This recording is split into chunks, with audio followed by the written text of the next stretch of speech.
Have you ever heard of the term called high functioning anxiety or high functioning depression? So, I was just talking to someone the other day, and this person was describing somebody really close to their heart who sounds like they're struggling. But when I made the recommendation that, they get assessed for possibly having anxiety or depression and seeing if they would be open to counseling or maybe even medicine, um, right now in their life, the person was like, no, no, no, no, but they're functioning really, really well. Like, I got to describe this person to you. This is what this person gets done on a daily basis. This is how our conversations are. And, I went on to describe the definition of high functioning anxiety and high functioning depression. And I'm coming on here because I want to just talk about this because so many people, um, are struggling with high functioning anxiety or high functioning depression and they don't know about it. And then the struggle, it gets perpetuated and perpetuated, and the symptoms could get even more severe.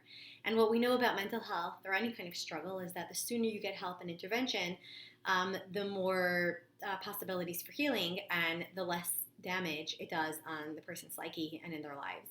So I had written an article a while ago that says, tips. Uh, high functioning anxiety, 8 things that someone with high functioning anxiety want to know. And, I wrote about the fact, like, what's the difference between an anxiety disorder and someone with high functioning anxiety? And all it is a diagnosis, right? There's certain criteria to get the diagnosis for anxiety, generalized anxiety disorder, OCD, um, any kind of anxiety disorder, right? PTSD is also an anxiety disorder, or even depression. There's certain symptoms for depression. And then if you hit a certain number of symptoms within a certain time period, then you get that diagnosis. But I'm here to tell you that many times people hit like a certain number of symptoms, right? So maybe you feel this heavy feeling, or maybe you feel this tense feeling in your body most of the time, and you operate from a place of fear. Or maybe you have just like a really dark feeling about your life, or about relationships, or about some scenarios that you keep replaying in your head, but you're not constantly laying in bed when something overwhelms you, but you're not having, ongoing panic attacks. So sometimes it's like you have certain symptoms, but you don't hit all of the symptoms, right? We think of depression as someone who is laying in bed and can't budge out of their bed, which that definitely is one of the symptoms of depression. But you can be incredibly depressed. You could be struggling with anxiety and still be functioning. But it's kind of like I wrote a quote that says, like, when you have these symptoms, high functioning anxiety or depression, it's like you're white knuckling through daily life. So if you're struggling, and I'm not here to say, like, oh, everybody needs to be in treatment or here's a diagnosis. I'm so not like that. But I see so many people who I wish that they started treatment earlier or had more knowledge to know that they're not crazy. These symptoms are normal. And there's also a way to relieve these symptoms from their mind and their body. So if you're a person who's very high functioning because you have lots of ego strength, or maybe you're just that kind of person, or you have no choice to fall apart, or your body just has that capacity, know that if you're struggling, you might be having high functioning anxiety and depression, and they're totally treatable. You just want to be with someone who can actually see beneath, like, the veneer of your high functionality.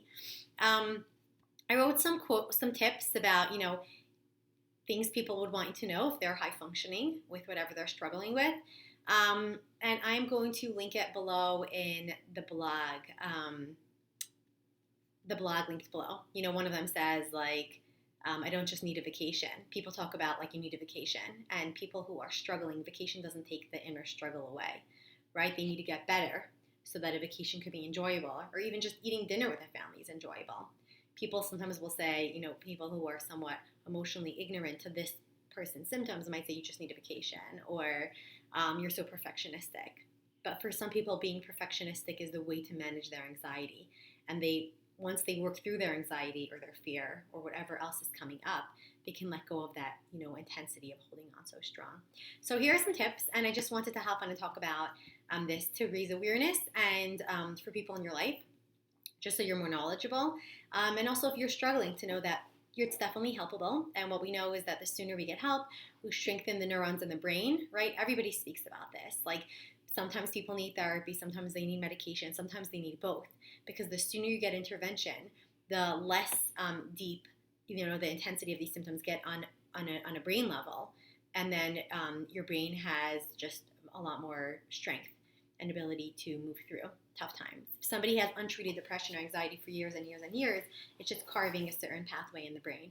So if that's you, that's okay. You can get help today. But if you're noticing symptoms, there's no shame. There's actually incredible courage, and you're strengthening your brain by getting early intervention and help. I hope you have a great day.